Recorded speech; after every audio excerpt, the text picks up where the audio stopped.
What happens when one of America's most seasoned interviewers meets a royal who thought she was prepared for anything? A conversation that started as a standard morning show segment quickly transformed into one of the most uncomfortable confrontations ever broadcast on national television. Before we dive into the explosive exchange between George Stephanopoulos and Meghan Markle that has everyone talking, make sure you hit that subscribe button and turn on notifications so you never miss our breakdowns of the most shocking moments in media. And trust me, you're going to want to stick around until the very end of this video to see exactly how this interview went completely off the rails.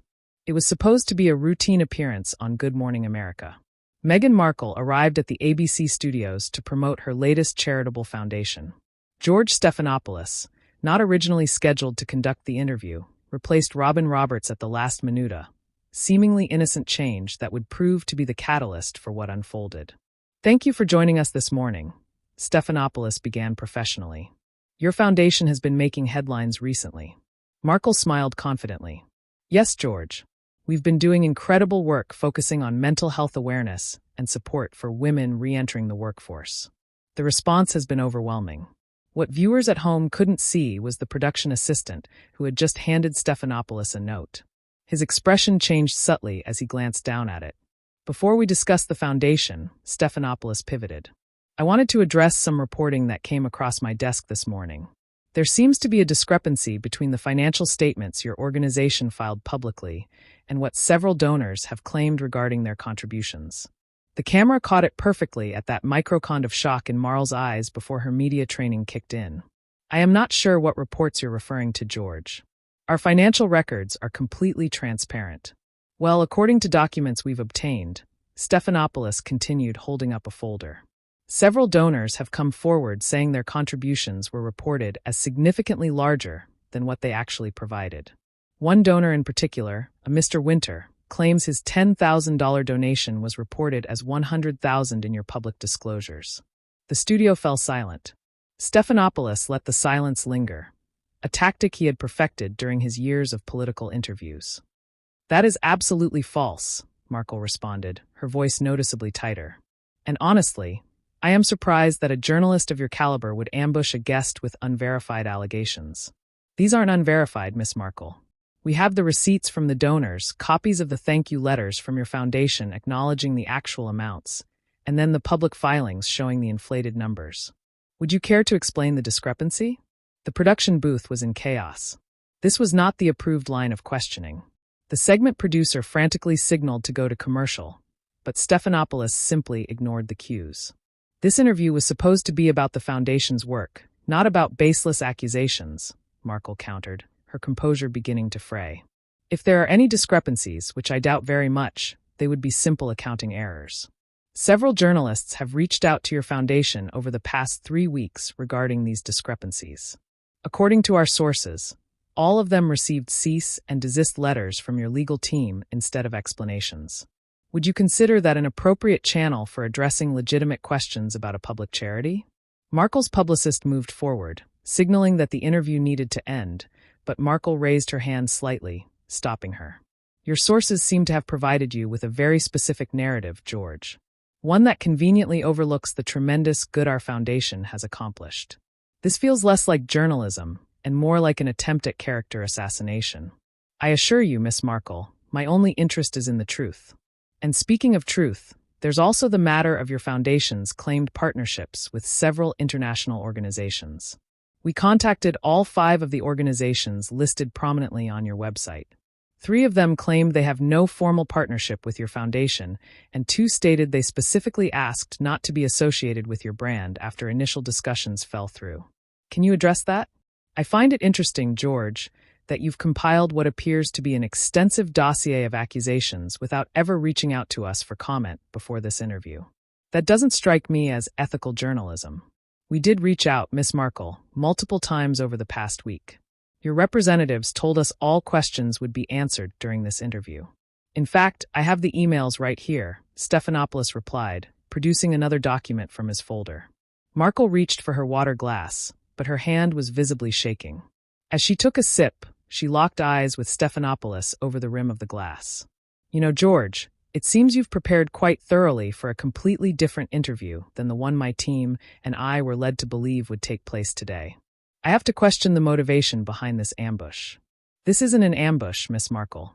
These are straightforward questions about public discrepancies in your foundation's records. As someone who has repeatedly spoken about the importance of truth and transparency, I would think you'd welcome the opportunity to clarify these issues for your supporters. What I welcome, George, is fair treatment, something that has been remarkably elusive in my experience with the media.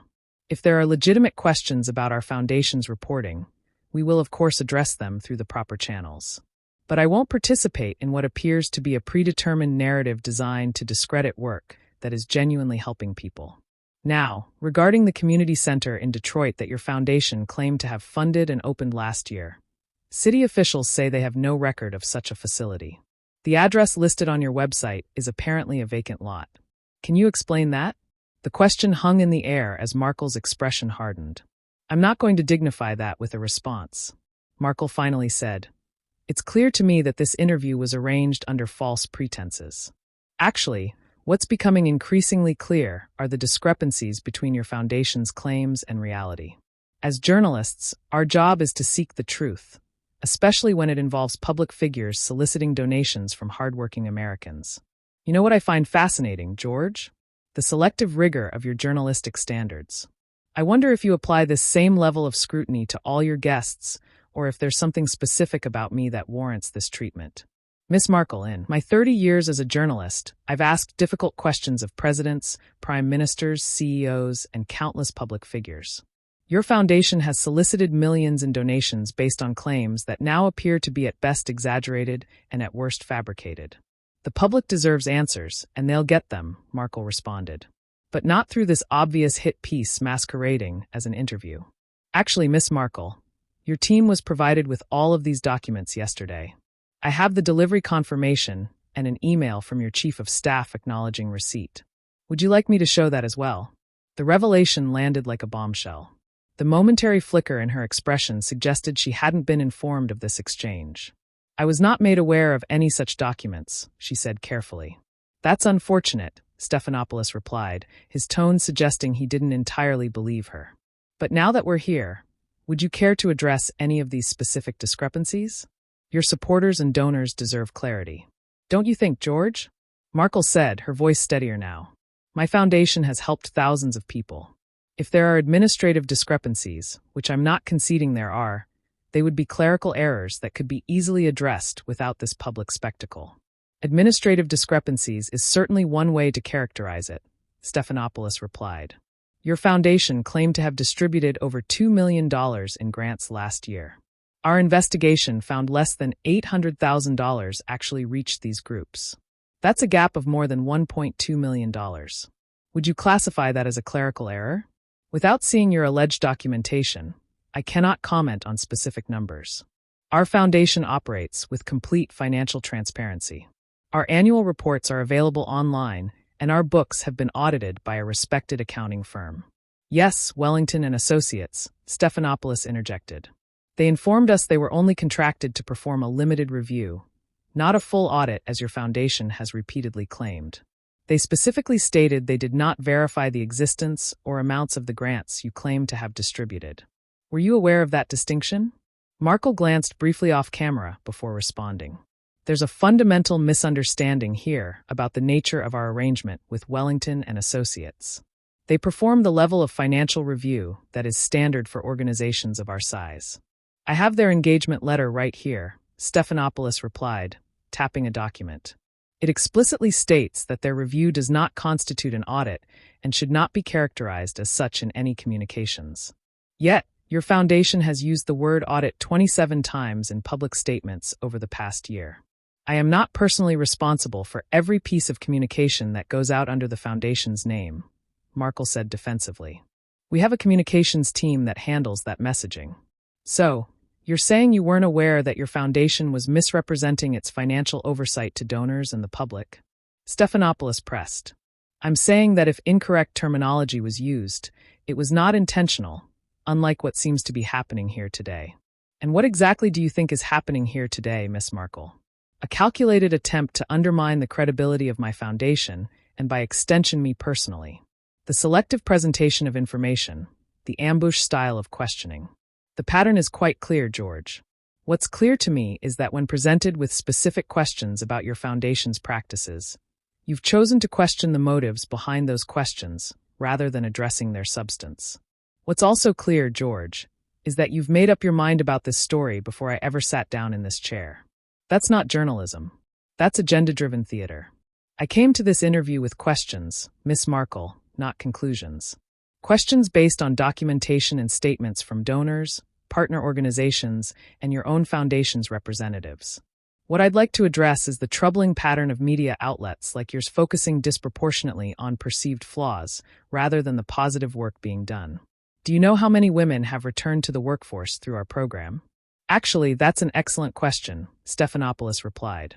Your foundation has claimed that 5,000 women have successfully returned to the workforce through your Back to Work initiative. We contacted the Department of Labor and the workforce agencies you've claimed to partner with. None of them could verify those numbers. So, how did you arrive at that figure of 5,000 women? Those numbers are based on our internal tracking and follow-up surveys with program participants. Could we see that data? Stephanopoulos asked. That information contains sensitive personal details about the women in our program. We can't simply hand it over to a media outlet. I understand privacy concerns, but surely you could provide anonymized data. Markle's publicist moved into the frame, standing behind her chair. Markle, however, seemed determined to have the last word. George, I came here today in good faith to discuss the work of my foundation. Instead, you've turned this into an interrogation. I think we're done here. She began to remove her microphone, but Stephanopoulos continued. Before you go, Miss Markle, there's one more document I'd like to ask you about. We obtained an internal email from your foundation's CFO to your personal account. In it, he expresses serious concerns about what he calls unsustainable discrepancies in the foundation's financial reporting. The email indicates you personally instructed him to, quote, maintain the narrative regardless of the back-end realities. Would you care to explain what he meant by that? For several seconds, the studio was completely silent. Markle had frozen, her fingers still on the microphone clip, her eyes locked on Stephanopoulos. When she finally spoke, her voice was barely above a whisper. Where did you get that? We protect our sources, Miss Markle. But the authenticity of the email has been verified by digital forensic experts. Would you like to address its contents? The publicist physically stepped between Markle and the camera. This interview is over. You are not authorized to ask these questions, and my client will not be responding further. Stephanopoulos remained composed, addressing his next words directly to the camera as Mark and her team began to exit. We invited Miss Markle's foundation to provide any documentation that would clarify or refute the discrepancies we've uncovered. That invitation remains open, and we will update our viewers with any response we receive. As the cameras continued to roll, capturing the unprecedented sight of a guest storming off the set of Good Morning America, viewers at home sat in shock at what they had just witnessed. Back in the studio, after Marl and her team had left, Stephanopoulos calmly shuffled his papers. Well, that was interesting. I think we should probably go to commercial now. After a brief commercial break, Stephanopoulos returned to the set alone. Looking directly into the camera, he addressed the viewers. For those just joining us, we've been speaking with Meghan Markle about her foundation. As you saw, Miss Markle and her team have left the studio. We stand by our reporting and the questions asked today. Robin Roberts joined Stephanopoulos at the desk. George, that was certainly unexpected, Robert said. Can you walk us through what just happened? Our team has been investigating inconsistencies in the financial reporting of Miss Markle's foundation for several months, Stephanopoulos explained. The documents I referenced were all verified by multiple sources and provided to Miss Markle's team well in advance of this interview. And their team acknowledged receiving those documents, Roberts asked. Yes, we have confirmation they received everything yesterday afternoon. That's what makes her reaction today so surprising. As you can see, Stephanopoulos continued, gesturing to a graphic on screen. We reached out multiple times over the past 3 weeks. Each time, we were told all questions would be addressed during this interview. I'm being told that Miss Markle's publicist is on the line and wishes to make a statement, Stephanopoulos announced. We're going to take that call now. The publicist's voice filled the studio. Good morning. I want to make it absolutely clear that my client was ambushed today with accusations that had not been properly vetted or presented to us in advance. The documents Mr. Stephanopoulos referenced were sent to a general email address less than 24 hours ago with no indication of their importance. I have the email confirmation from your chief of staff timestamped yesterday at 2:17 p.m. acknowledging receipt of those documents and confirming they would be reviewed before today's appearance. Would you like me to read that email on air? Stephanopoulos responded. After a pause, the publicist said, "My client maintains that she personally was not made aware of these documents. There appears to have been a serious communication breakdown within our team. So, you're now confirming that your team did receive the documents?" Stephanopoulos pressed. "I'm saying there was clearly a miscommunication that resulted in Ms. Markle being unprepared to address these specific allegations. We request the opportunity to review all materials properly and respond at an appropriate time." "That opportunity remains open," Stephanopoulos replied. "We welcome Ms. Markle back at any time to address these questions with full preparation." "We'll take that under advisement," the publicist said tersely before ending the call. "What happens next in your investigation?" Roberts asked. "We continue to follow the facts. Our team has uncovered what appears to be a pattern of financial misrepresentation that raises serious questions about the operation of this foundation. The public deserves transparency, especially when charitable donations are involved." Ms. Markle is outside the building making a statement to other media outlets. Stephanopoulos announced, "We're going to cut to that live." The broadcast switched to Markle outside the ABC studios. "What happened inside that studio today was not journalism," she said firmly. "It was a coordinated attack designed to undermine the important work of my foundation." Mr. Stephanopoulos had no interest in discussing the thousands of women we've helped. A reporter shouted, "Did your team receive the documents before the interview as ABC claims?" There was clearly a breakdown in communication. Markle responded, "I personally was not briefed on any documents, which is why I was caught off guard by questions that seemed to come out of nowhere." "Will you address the specific allegations about the financial discrepancies?" Another reporter called out, "My foundation operates with complete transparency. Any suggestion of financial impropriety is categorically false.